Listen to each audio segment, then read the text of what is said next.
Hello and welcome to podcasts post the pandemic. So I'm going to basically tell you a little bit about the podcast landscape in a post kind of COVID world. I'm a massive podcast fan. I love them. I've been listening to them so much through the pandemic as well. Everything from Jay Shetty, Brian Cox, Serial, news-related podcasts. I've been listening to the PRCA one, all the different industry ones as well. You know, I love them. I think they're amazing. But equally as well, I'm really excited about the opportunity when it comes to podcasts for brands. So I don't know, hopefully everyone here is actually a podcast fan anyways, but what we're trying to do at the moment is sort of move the conversation on a little bit. So what has it been like in a coronavirus world? You know, how have listening figures changed?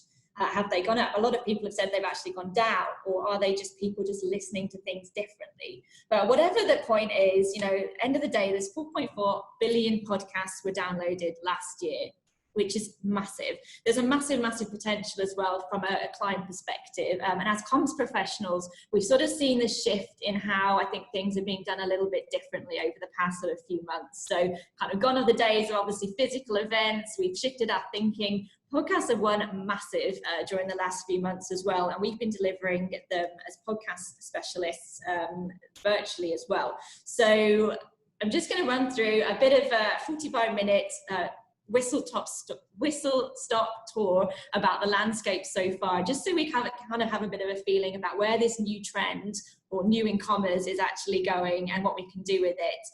We're also going to talk a bit about the rise of news-based podcasts, and then also if you do actually decide to produce your own podcast, how do you go about it? You know, a lot of people come to us straight away and they want to be the first to produce their own podcast series, and sometimes it's not always the right move. So it's kind of about just interrogating that strategy a little bit. It's looking at your rationale, why you want to do it, your tone of voice, who are you communicating to, but then also as well, and I think this is a big point, you know, rather sometimes when you produce video, you often think about the distribution, you often think about posting on YouTube, for example. That might be it. With a podcast, there's such a massive opportunity for distribution, and that you should really treat your podcast as a mini PR campaign per episode. There's so much opportunity to work that podcast hard, whether that's through thought leadership, whether that's through social media, whether that's through traditional media relations, and actually guest placement on other podcasts too. So distribution for me is actually the most exciting part of the podcast itself. And then, of course, we're going to talk about measurement. So, you know, you've got your great podcast out there, you know, you think you're doing well, but how do you really measure that? You know, beyond downloads, which are quite easy to get, how can you measure consumption rates? How can you measure sentiment? And how can you measure how people are feeling about that brand? And that's one of the great things about podcasts, is because it's so easy to measure. And from an ROI perspective, it's pretty good. So then we're going to come on to some case studies and then also some questions.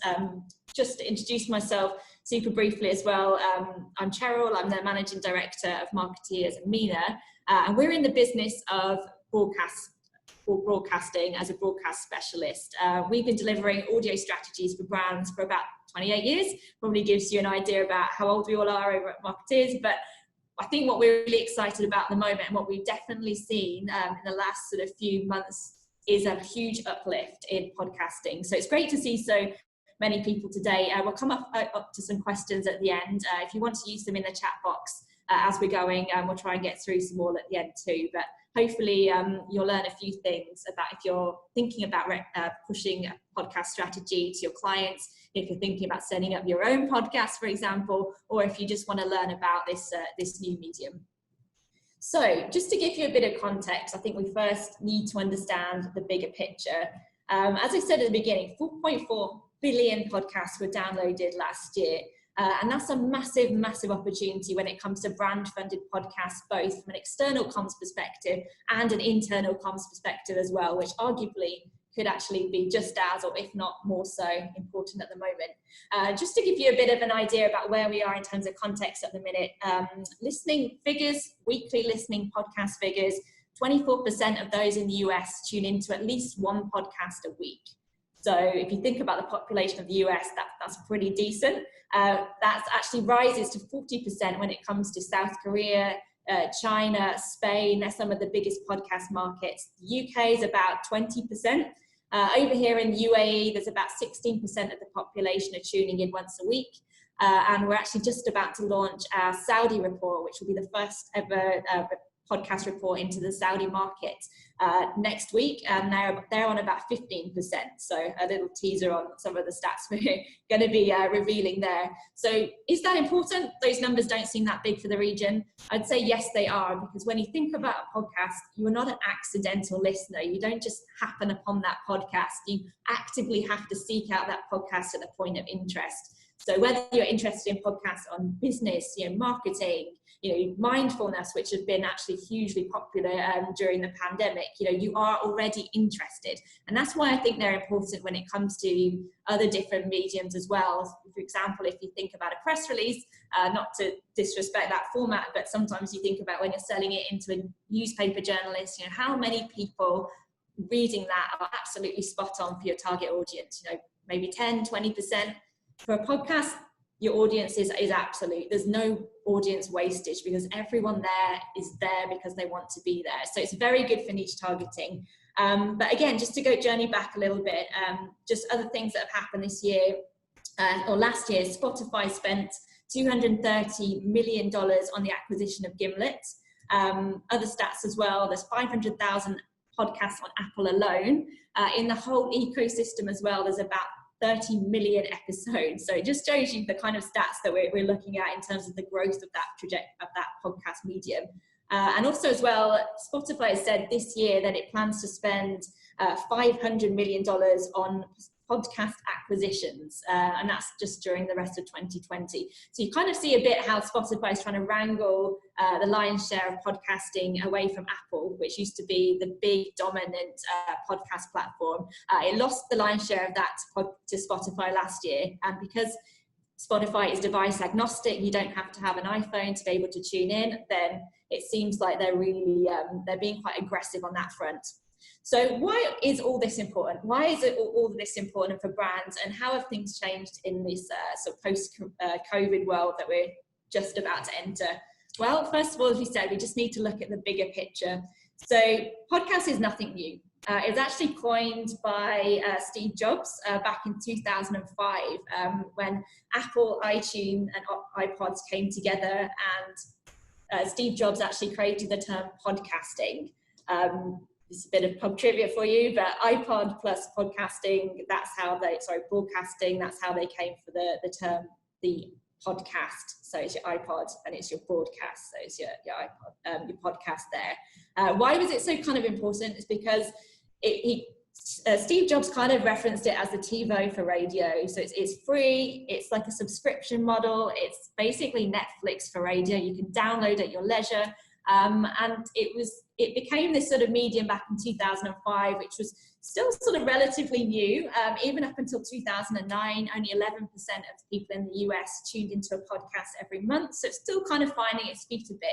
But then the ecosystem started to change. So we had the advent of smartphones, so internet connected phones suddenly made things a lot easier. You could click on your podcast. It's a mobile first platform anyway. You can download it, so you don't need to be connected to your PC all the time, and you can listen at your leisure. So podcasts worked very well from a mobile first sort of platform too. I think one of the most interesting things, and what I thought was a massive game changer for the world of podcasting, that came in 2014. There's something that came along which changed everything, and that was Serial. So created by this Americanized producers, Serial came and completely changed the playing field for everything. This was the first time that a podcast series had come along that really sort of challenged the sort of norms of what a podcast show should look like. It was interesting, it was engaging, it was worth binge listening to, and in fact, it became the fastest podcast to reach 500 million downloads on iTunes ever. And that was a massive kind of deal in the podcast landscape. So then all of a sudden, we've got all of these listeners that are starting to come towards this new, interesting, quite innovative medium. What else happened during that time? Well, we had also the advent of cars becoming a lot more connected as well. So people started to use their commute time to tune into podcasts. It's sort of, your commute time is your sort of dead time anyway. So people were listening to podcasts as they traveled to work. And you think about, I guess, the average commute times. I know in Egypt, for example, it's like at least 45 minutes each way. So you can get through a podcast episode straight away in your car. So in-car play, as the name became a big kind of place where people would actually use that commute time to listen. So again, more listeners became attracted. And then brands started to sort of think and jump on the bandwagon too. And they started to sponsor podcasts with ads. I think Dell was one of the first brands to actually sponsor podcasts. More started to come when they started to see the traction. Fast forward a little bit further, just last year we had Luminary, which is the first paid for subscription podcast model. So everything on Luminary is behind a paywall. So you have to pay to be able to listen to that podcast. We have things like Russell Brand's podcast is now on there now. So, and that kind of follows the trend of the most mature markets. So if you look at the likes of China, South Korea, all of their podcasts are behind a paywall. You know, they're not used to having to listen to a podcast for free. It's just not how it works out there. And if you think about how we will end up going, and we will follow the kind of more mature podcast markets, this is the evolution of the podcast platform itself. It will become behind a podcast payment model, I suspect, in sort of 10 years time or so over here. What also happened as well, downloads got more sophisticated, tech got more sophisticated, and measurement got more sophisticated. So there's a lot you can do when it comes to actually the measurement of podcasts. So that just gives you a bit of the ecosystem of podcasts itself. And why is this important? Why do we need to understand all of this? Well, it's because, again, it creates a big opportunity for brands. Audio, point one, is a lot cheaper than video, just looking at it very granularly. You don't get the back and forth changes, and we're also in the business of video. We always spend hours and hours in the post-production kind of figuring out and making tweaks there when someone wants to change a shot, for instance. You know, podcasts by their nature, they're authentic. You know, it's organic conversation. It's not meant to be too polished. It's okay to have a few ums and ahs in there. That's absolutely fine. And that, it helps with transparency. And that's, I think, why podcasts, one of the reasons why podcasts win big when it comes to internal comms as well, because it's that dialogue. We're working actually with Dubai Airports at the moment on a big internal comms podcast series. And that's because the whole brand is shifting towards a mobile first platform. And this is a great way to actually communicate with their employees who are quite disparate. So communicate via the one device that's universal to all, and that is a smartphone. And it's simple, it's easy to do, and it's organic, and you can create a very engaged community. Why are brands interested? Well, our research shows that 93% of people who start a podcast finish it. There's also other data as well that shows about a third of podcasts are in Arabic also. And that's good as well, because you see the rise of platforms like Angami in the region as well. So it's very much like, yes, there's all the big US, UK, global exports, but I think this region by its nature, it's a very storytelling region. Stories are passed down from generation to generation. It's quite an oral telling culture as well. Podcasts work very nicely for this place too. And what we're also finding in kind of the COVID era is that I think a lot of people have, it's been a lot of discussion about the numbers on podcasts. There's a few conflicting reports. We've done a big global report, and we found that podcast listenership is still the same. It's actually risen by about 8% in the region especially. And that is because I think a lot of people are having a lot of extra time right now. You see big podcasts winning when it comes to mindfulness, when it comes to wellness podcasts as well. So you can kind of get a sense of the vibe of people's mindset in terms of the types of podcasts that people are listening to as well. We also found, and we did this big piece of research amongst 2,000 people back in March, that in Saudi, 1 in 4 women listen to a podcast at least once a week. And that number's huge. So from a brand storytelling perspective, if you look after any kind of fashion brands or any kind of brands focused on women, and you're focused on Saudi, then one way to communicate with people is the fact that at least 25% of people are listening to podcasts each week over there are women. So a good way just to actually keep connected with those audiences too. So it just gives you a bit of a sense at the moment about where we are when it comes to brands itself. Another thing that's one big is news-based podcasts too. And in a post kind of COVID landscape, podcast listenership, as we said, is up about 8%, although in-car listening is massively down. So if you think about the last time you kind of regularly commuted to and from the office in your car, it's probably a lot less. And that has meant as a result that people aren't listening so much in their cars, but it still means people are listening, but just in different ways. We also found as well from our research that actually a lot of people are listening to podcasts in groups, which sort of surprised me a little bit, because I typically thought of as a podcast as quite a solitary, quite kind of isolated experience where you're having this kind of almost intimate connection with the host. But there's a lot of actually research out there now that shows that people are listening together, especially in this region too. What else is happening at the moment in the last few months in the podcast industry? Well, one of the big stories was the fact that Joe Rogan now has gone on to Spotify. Is rumored has it that he was actually paid, I think, around $100 million for that deal. So now he's exclusively broadcasting his content as of, I believe, September through Spotify. So interesting to see what they're doing there. And again, it cements, I think, the value that these big platforms see in podcasts and how much they're prepared to spend to get there. Other things as well, we also see is the rise of the news-based podcasts.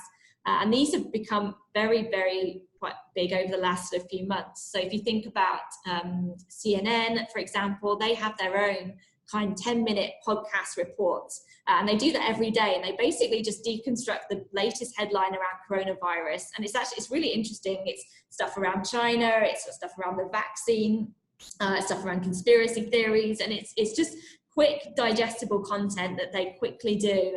And a lot of news-based podcasts or news channels have actually moved towards that. I think almost every news channel now, major one, has a podcast itself. And we see that in the region. We have Gulf News, Dirhams and Dollars. We have the Nationals podcast as well. I think it's called the Agenda. And then obviously Dubai Eye, they actually create a lot of their interviews. They post them up as podcasts afterwards. Time Out has Through the Camel's Mouth as well. So there's a lot of different ones. And this is a great thing, because I never thought about news as actually an opportunity for media relations. So thinking about any guests or interviewees that you have, placing them on a news-based podcast is really a great one to think about. The National have about a 5-week waiting list, so it's good to get your guests in there early, but just thinking about that as almost another way, just demonstrating how you're thinking a little bit wider. So this just sort of shows how podcast landscape has kind of changed a little bit over coronavirus. I feel as well, and I think there's one article from Business Insider which summed it up quite well, and it's to do with retailers. Retailers actually using podcasts to connect with their customers during the coronavirus pandemic. And they're doing that, and I think the reason why they would do that is, again, because podcasts they're a very trusted medium. The trust levels for podcasts are far higher than any other media platform out there. Why is that? It's because it's transparent. You're having that one-on-one dialogue with someone. It's authentic, it's organic content. But again, podcasts can be so controlled as well, and they're so simple and easy to do. And you see kind of a big fluctuation in terms of the ones that are recorded in someone's bedroom to the ones that actually have an audio producer actually create that podcast, create the sting, create the channel, create the algorithms. So it's very scalable, but ultimately it's a huge tool, and it has huge value, I think, from a PR perspective. We've just touched upon a few different podcasts here in the world of news that we can look at, and definitely what we've been doing with some of our cybersecurity clients, for example. There's a lot of science podcasts out there, and we've actually placed a lot of guests on those, even just ones actually in the business sector as well. There's some really interesting podcasts that you can do a bit of research, and you're actively looking for guests too, because that's a big thing, especially with podcast regularity also. They're usually about once a week or whatever. So they're always looking for new content, always looking for new guests. So definitely something to think about there. And then again, we have the rise of news-based podcasts. They've now overtaken the likes of entertainment and sport. Sport used to be the big one. Why that was the genre that people would tune into. So it's kind of like the back for Apple podcast back in the day. Everyone would tune into these sports-based podcasts, and entertainment on Spotify, because it being a bit more of a music-based platform, people kind of naturally gravitated towards Spotify for their entertainment ones. But since Corona especially, there's been the rise of news, and Apple now, actually, that's their biggest leading genre in terms of podcasts. You know, true crime is still up there, so is sports, so is entertainment, but news-based podcasts actually won really big. And again, it just shows how media is sort of shifting in this kind of post-Corona world, if we can say that we're in one yet. But the world is changing, you know, and I think podcasting is becoming front and center of this kind of new dynamic. And you can see as well, I mean, I was on LinkedIn the other day, everyone seems to be creating a podcast at the moment. It's just an interesting dynamic to sort of see how things are. So we have basically quite an interesting mix in terms of where we are at the moment. We have podcasting to extend the value of news organizations. And I just put a quick stat in there. Actually, 75% of people in South Africa don't trust traditional news channels. So their podcasts for them have won quite big, because it's been this new medium that has come into play where there's actually been a higher trust level. We have podcasting as a news channel. That's been great for news to be able to deliver quick messages and actually deliver adverts within podcasts as well, and to kind of build a community. Podcasting for brands has now definitely started to rise, and we see that in the region as well. There's brands like MasterCard, there's Mubadala, there's Dubai Airports, and there's so many different brands actually thinking and taking the first tentative steps into the podcast ecosystem, whether that's externally or internally. And a huge reason behind that is because of the audience. You are speaking to very targeted niche audiences with zero wastage. Everyone you speak to is there. So you're creating a community, and it's that community that you want to get to, but it's very much you're creating that community from scratch. So you're starting really from zero. But once you have that community there and you can support it with a few different techniques, which we'll take you through shortly, you then create a very loyal brand loyal community as well. And once people become a subscriber, as you see with Apple Podcasts, you know, any podcast that you subscribe to, you get a little alert to say, you know, Brian Cox has released a new podcast, here it is in your inbox. And that's great, because then you kind of got your audience. So I think it's just a super connected way, and simple, and quite a lo-fi way to connect with audiences in a very powerful way too. And then finally, we have podcasting behind a paywall, which again, I think is going to become quite a big thing as we go forward. And again, we have that with China. We already see in South Korea, for example, that's how the model is out there. And we also see podcasts, voice search-based podcasts, which I think is going to be the next big thing for podcasts in the future too. So Alexa, find me a podcast on this, you know, find me a podcast on why. That would be I think that will change the game, the playing game, and that will be super interesting to see how that goes going forward as well. So just a quick final, first of all, a quick quote.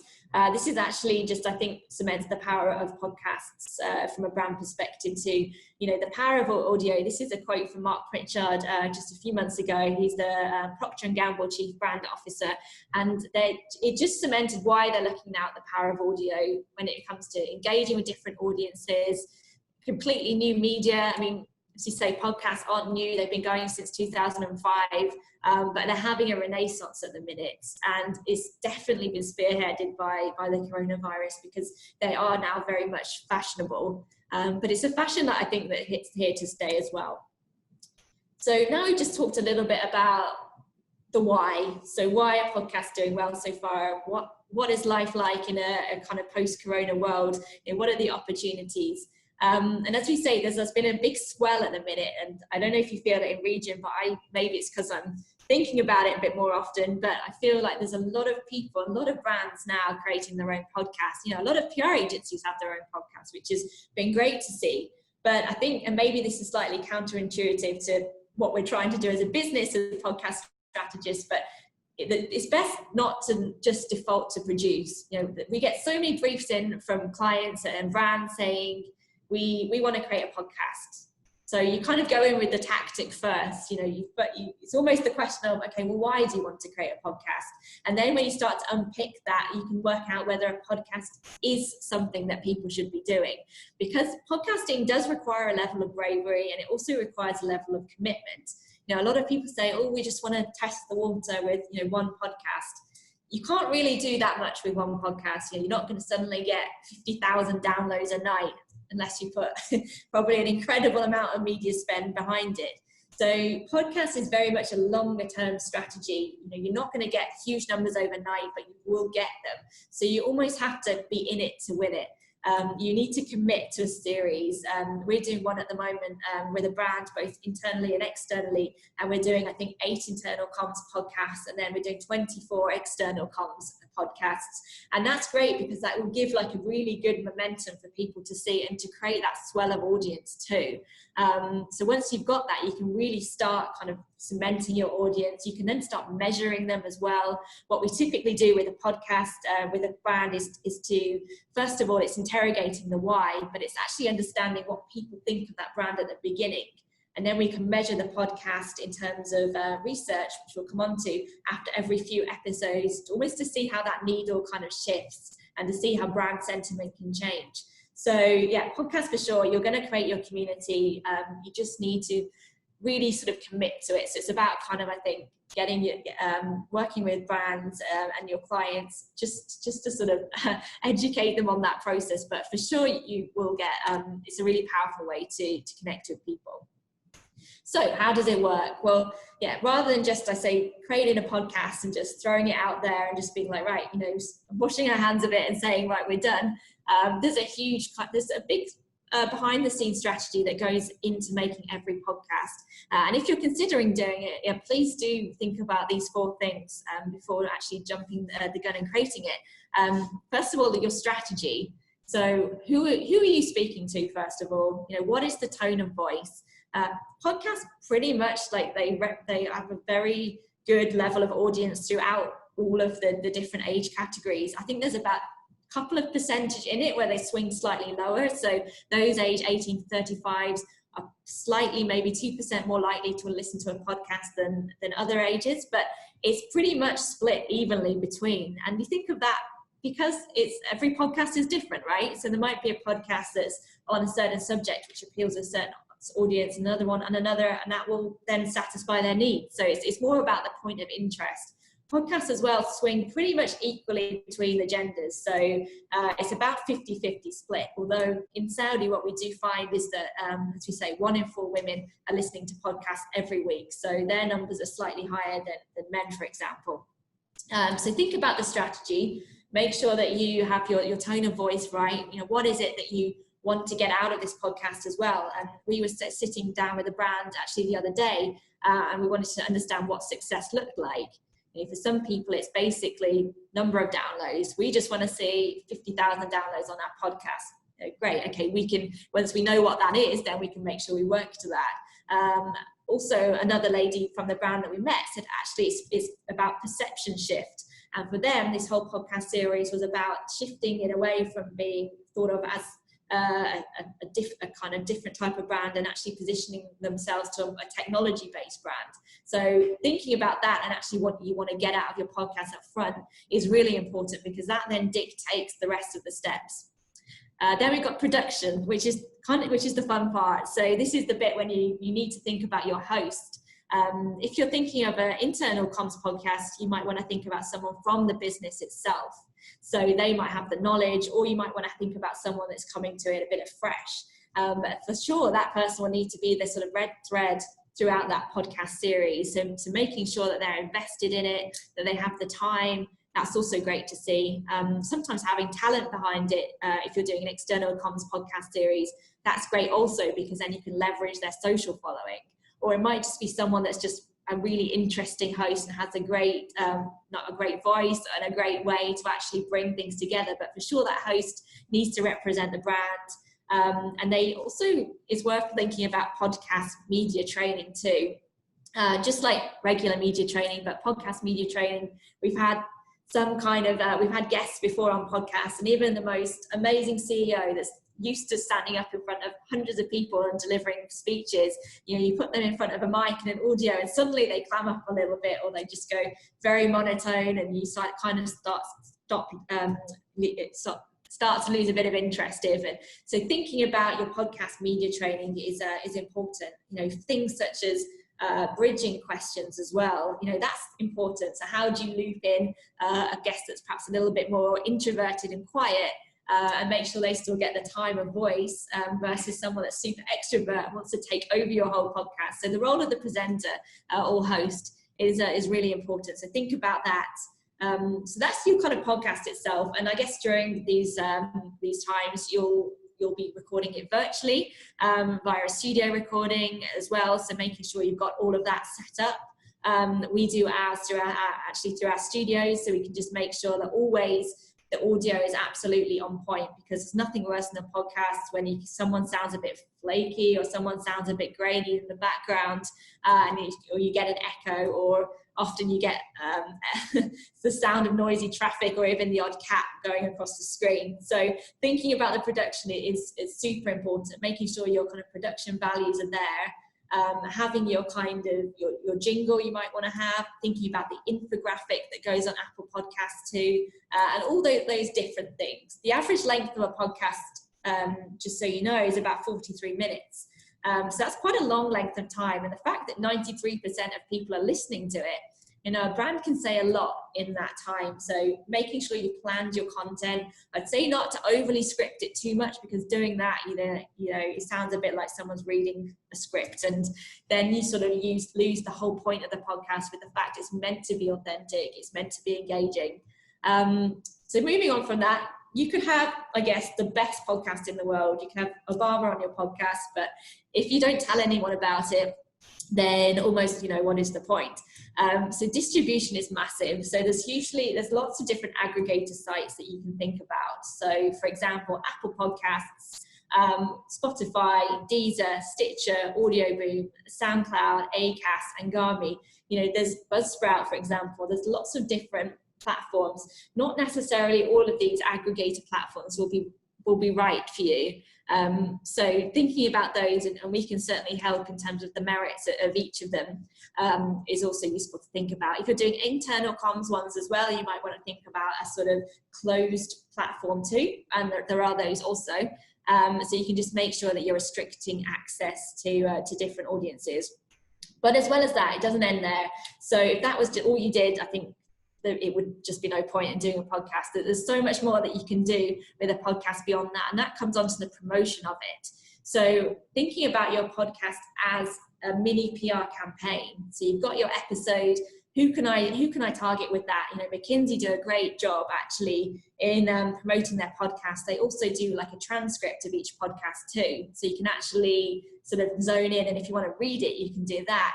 A lot of brands now are also doing podcasts too, which means they're sort of filming the podcast as well, putting it up on YouTube, even actually selling in the guests of the podcast onto other podcast platforms too, and even as well the social media aspect too. So making sure you're putting a bit of spend at least behind the first few episodes and promoting on social, so that you actually get those ears on that podcast and you're driving people back to download.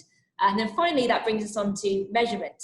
So the research aspect of that is important. We work with our market research agency, where we survey basically 1,000 people. We send them the podcast after every maybe 3 or 4 episodes. And we say, what do you think of the brand? Are you more likely to buy the product or service after listening to it? What do you think of the host, the length? You can kind of ask them lots of different questions, and this is your business outcome. So 1.1, that will help you in demonstrating your ROI back to the client. But 2 and 3, if you're thinking about entering any kind of industry awards as well, like that is, from a vanity perspective, that is probably what's going to get you looked at and noticed, is giving those quantifiable measurements, and 100% you can do that simply through podcasts. So we kind of zip through a few different things here. This is all around getting your strategy right. And again, I would say probably just don't rush into the podcast narrative. Often there's a quick sense of, let's get our guests in, let's record something. There's probably been not too much thought put into the content of the episode as well. So think about what that narrative journey looks like. Typically we would actually script 3 episodes in advance. So one reason being is because it's quite great to actually on the first episode to pre-trail your next one. So you're kind of already getting your listeners excited about what's coming up next. Thinking as well about an introductory episode as well, where you might just want to introduce a story, introduce the hosts, talk about why you're doing a podcast. You might just want to make that 10 minutes or so. So you're kind of sort of paving the way. And then you go through to your creation and production, which is one point to get right. And then just making sure, hopefully it stays quite true to the original conversation. So typically your podcast shouldn't require too much editing, but as long as you've done your pre-planning in advance. So that's always good to see. Distribution. So once you've got your podcast, what are you going to do with it? The main thing is, I think, thinking about that artwork and the name of the podcast. And we've had a lot of fun with the brand funded podcast we've been working on and thinking about different names, you know, whether they should be in English or Arabic as well, thinking about the types of target audiences we want to do as well, and who we can kind of speak to. So once you've got your kind of name of your podcast, you register it with the different platforms. Some of these are pretty quick, like they're almost just instant. Apple Podcast is a little bit longer. They say it takes about 7 days. Reality is it takes about 4. But once you've got them on there, you've got your own channel created, which is awesome. And then you can start going on from there. Audio Boom and Acast, they're good ones to think about because they sort of syndicate to a lot of them. So you won't just get your podcast on Acast, it syndicates to quite a few of them too. And Angami, I think, is a useful one, and it's been interesting to follow their journey, and they're being quite aggressive in the Middle East as well to become this kind of big dominant player when it comes to Arabic related content. So thinking about that too is really important also. So promoting the podcast, I guess as PR professionals, this is probably, I think, where we can really come into our own and really push things as wide and as far as possible. So once you've got your podcast episode, think of this, and it's surprising, I think, and again, it probably happens a lot, I think, with video, but it's surprising how little people then do anything with it. And you think, well, you've just invested so much time in this episode, like there's so much you can do with working that content as hard as possible. And I think in terms of delivering value at the moment and really just like sweating the asset as much as possible, you can do that so simply through a podcast. So thinking about social media channels. So for sure, you want to start creating those preemptive posts. You know, tune in next week. The next episode of so-and-so podcast is going to be out. You know, put in your hashtags. Put in also actually having some spend behind that post too. Certainly in the first instant too, because you need to start getting people to actually go to Apple Podcasts or your different platforms to actually download. Thinking about your YouTube strategy too, if your brand and your client's got a YouTube channel, that's always a good one too, because then you can kind of cross promote with that. So filming behind the scenes, that's also is good to look at. Broadcast interviews also with your guests. We did actually a podcast series with a law firm, and they had some really harrowing stories actually about some of these crazy legal situations that people were faced with, and then we actually used the guests to sell them into interviews with the TV channel, and the guests actually, when they were on the TV channels, would actually promote the podcast. So again, just thinking about different sort of tips and tricks on what you can do there. Again, goes to that saying, own client base. You know, all our clients have probably got massive existing client bases that they can push the content out to. Even internal comms, you know, this is really your big kind of intranet space and push to actually get the podcast out. Placement on other podcast media channels is a good one too. So for example, When Women Win at the moment, and Rania Nawaz, who's amazing. She has a really great podcast series. It's on Emirates Ice as well, where we can travel again. But that's actually a really great one to actually think about promoting your podcast on different other podcasts, getting the guests to actually mention them, or actually putting the guests from your podcast on another person's podcast who's got a great following. Reason being is because they're already established. So if you're speaking to a podcast in the same sort of audience sphere as the one you're looking to get into, then 100% you're going to suddenly get followers from their podcast too.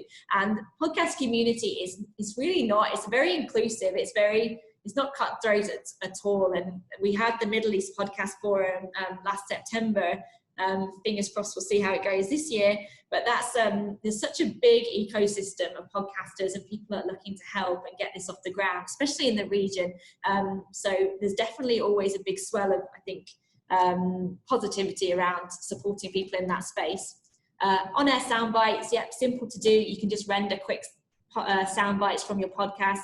You might want to take 15 seconds of a really great killer sound bite that you've got and use it to sell into a radio station, or just actually putting that on your social media channels too. Always without podcasts, and it kind of makes it a lot easier for the approval process, especially when you've got 43 minutes worth of content or even longer. We use our AI software to actually give a transcript of the podcast too. So when we send across the audio file, we'll send across the transcript too. And it's quite accurate now. So again, you've immediately pretty much got a thought leadership article there on in. Just tweak it a little bit, top and tail it, and suddenly you can start pushing that out to different news sites as well, and accompanying that with the podcast. We've also been doing a lot of audiograms.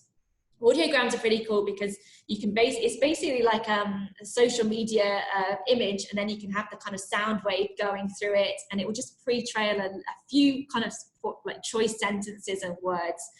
That's always good to have because you can promote that across your social media channels and really kind of push that widely. So yeah, hopefully you can see from just one podcast episode how much you can do with it. Even I think as well, a lot of brands at the moment are still becoming first to market. So at the moment, wouldn't it be great if, I don't know, Rathaus Climate Tourism Board were the first body to actually do their own travel podcast, 48 hours in rack, for example, or another body.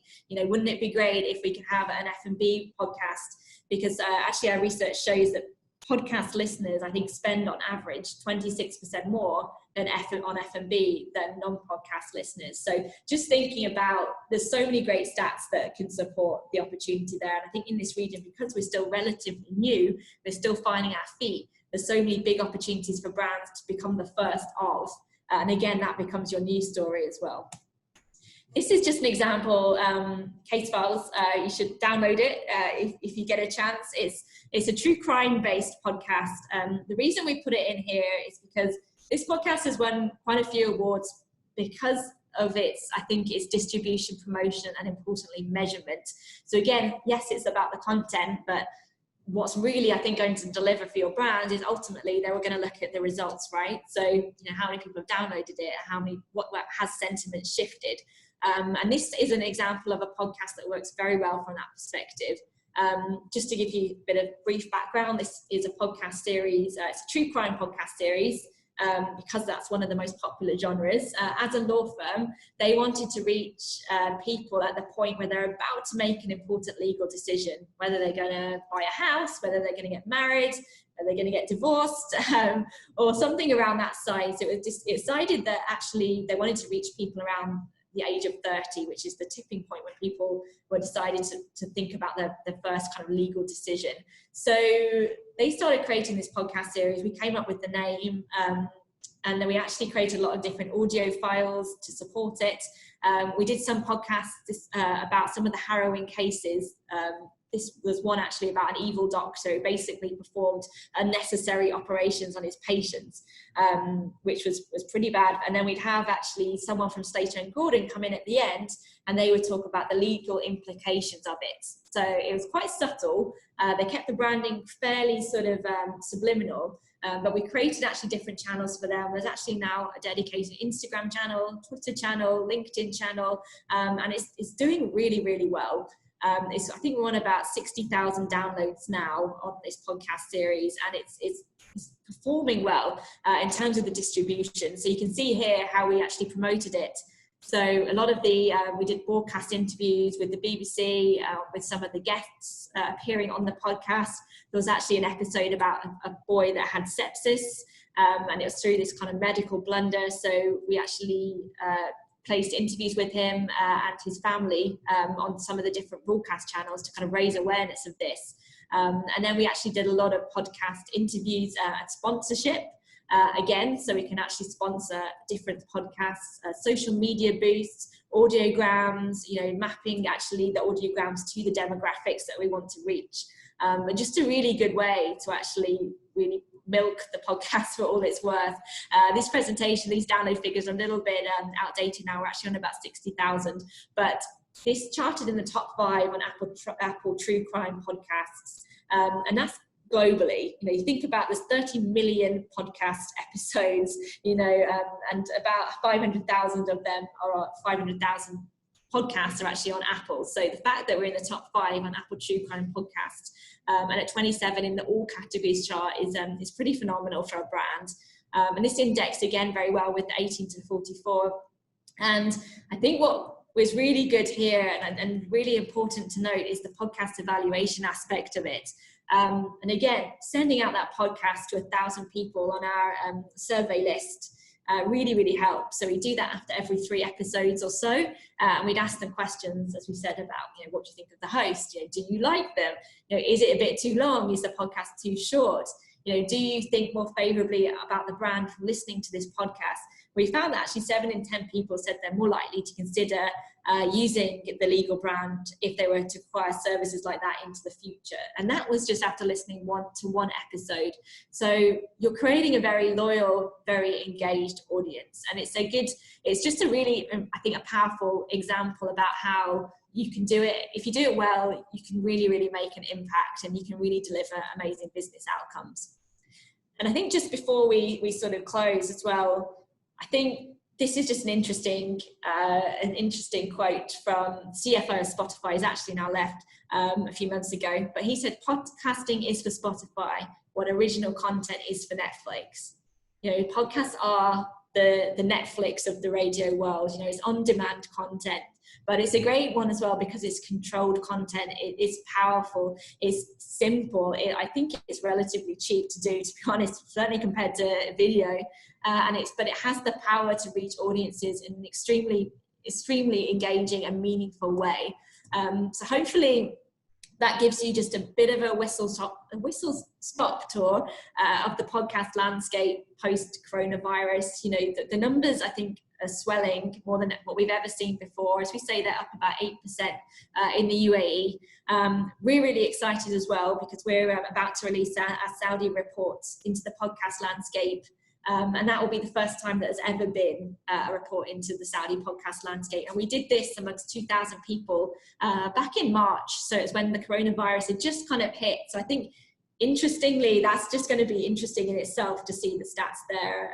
We found a little bit, just teasing some of the stats we're going to release, that 15% of Saudis listen to podcasts at least once a week. So we're already kind of creating this small but very growing medium in terms of how we can reach brands. So I guess just in summary, why podcasts?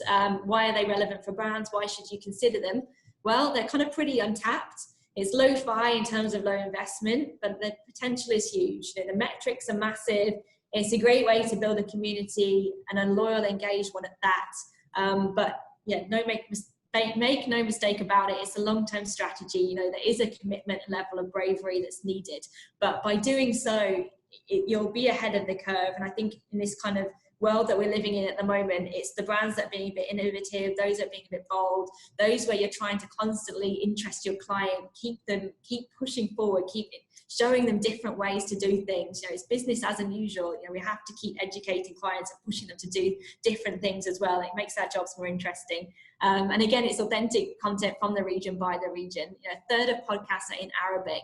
We're doing a big podcast series at the moment which is all in Arabic.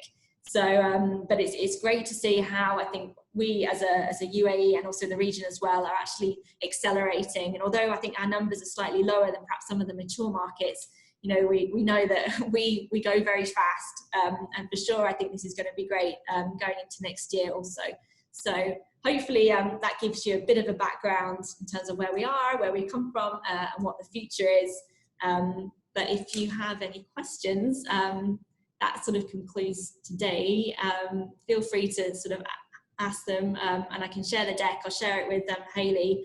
And if you're keen on the Saudi reports, just drop us a line, and we'll share that across with you as well. But thank you so much for your time, everyone.